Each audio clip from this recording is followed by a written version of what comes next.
So today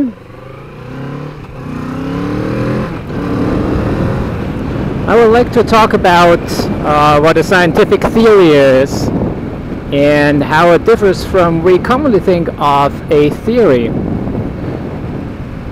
So you probably have heard in the news and in social media that people say the theory of evolution, for example, should be taught not as a fact but as a theory, as if it wasn't.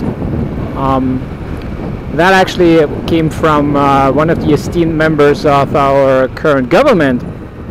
In any case, so clearly this person was mistaken about what a theory is and what facts are. So let me tell you.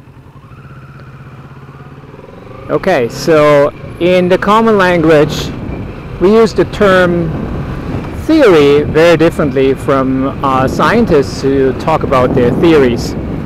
Now let me give you an example. We often say, I believe that this and this will happen, for example. Let's take, you're watching Game of Thrones. Okay, spoiler here, if you haven't seen Game of Thrones, in particular last season, you might want to stop listening now. Anyway, so say you see Jon Snow die at the end, right? And you're saying, I believe he's coming back. My theory is that he will be back next season. So that's what in the common language we call a theory, a belief that is not based on much other than your guess, right? You have no evidence that this will happen. You don't know the script of the next season. You just think, it would be nice to have him back, and that's why you believe that he might be coming back, and you call that your theory.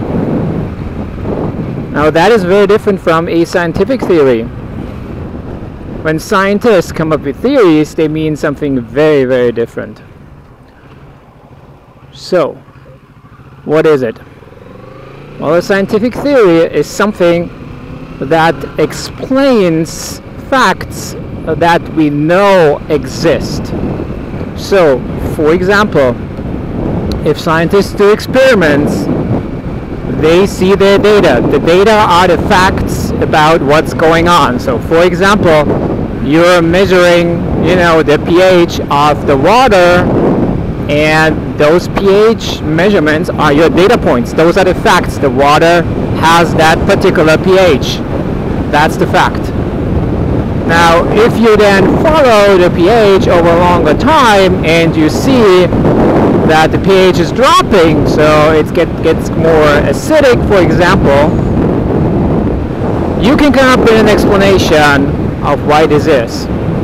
And this explanation should explain why the pH is dropping. Now this explanation will be tested by the scientists, and they will do different experiments to try to see whether your explanation for why the pH dropped in the first place, so why you observed something, is correct. And if they find that all of the facts that they see, all of the data supports your idea, over time, many experiments, many scientists, it is accepted as a scientific theory that explains an observation. So the difference to the common term is that in the common language, a theory is something that is just a guess. You base it essentially on nothing, just on your beliefs. In the scientific language, a theory is something that explains an observation that you have made. So there's a difference. You have an observation, you're trying to explain it. So, for example, the theory of evolution, right? We call it a theory for a particular reason because no one knows whether it's a fact or not. But we have lots and lots of experimental data, lots and lots of facts from these experiments and measurements from hundreds, if not thousands of scientists over several hundred of years that show or support the idea that there is evolution. Now, That is the reason why scientists came up with this idea in the first place. It has not been debunked. So far, all of the experimental data, all of the facts indicate that there is evolution. So, the scientific theory explains an observation. The common term theory does not. It's based on a simple guess. So, now I understand that this is a tricky differentiation that you have to make between, you know, the common language and the scientific language, but it's an important one.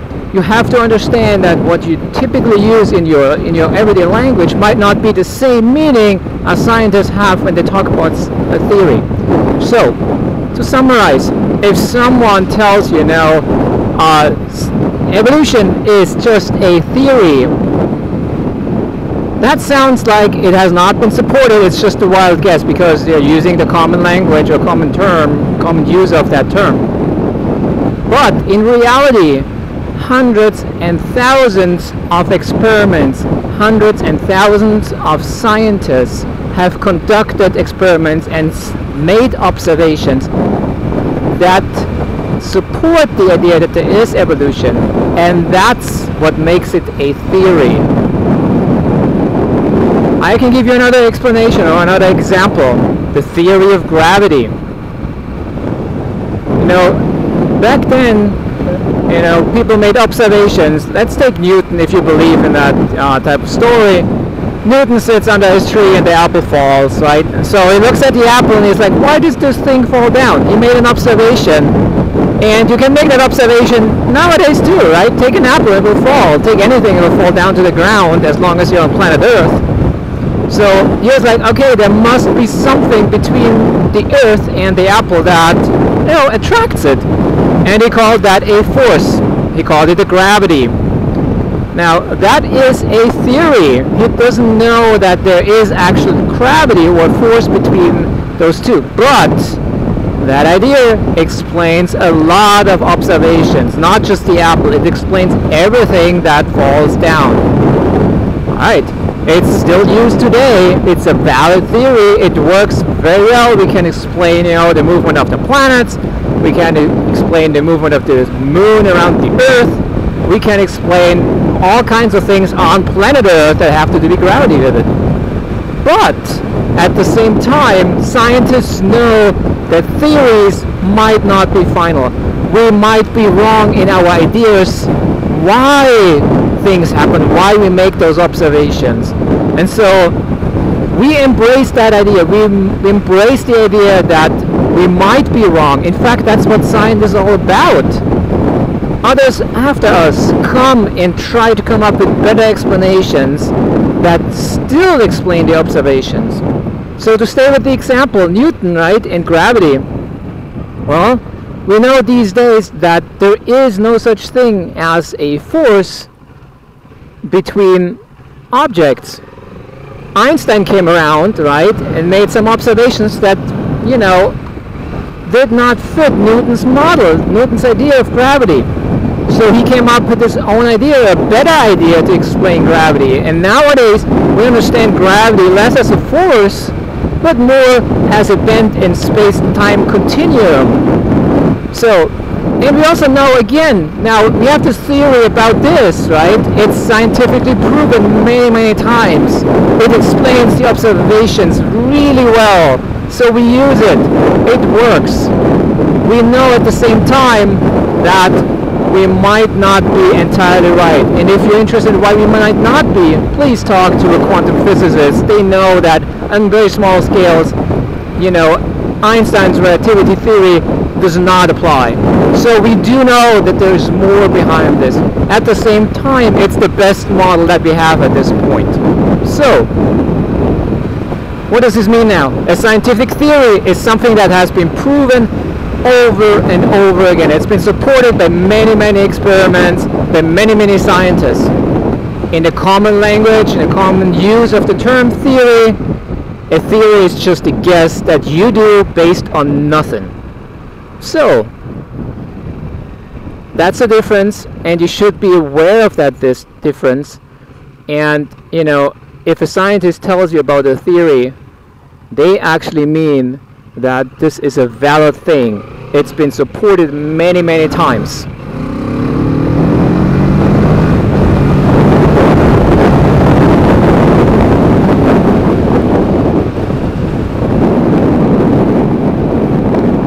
And that, I think, is all I wanted to say about theory and so forth. Again, if you hear a politician talk about a theory, they probably have the very wrong idea what this is all about. A scientist always backs up their theories with experiments. Alright, and it only becomes a theory if many, many scientists agree. That's it for today.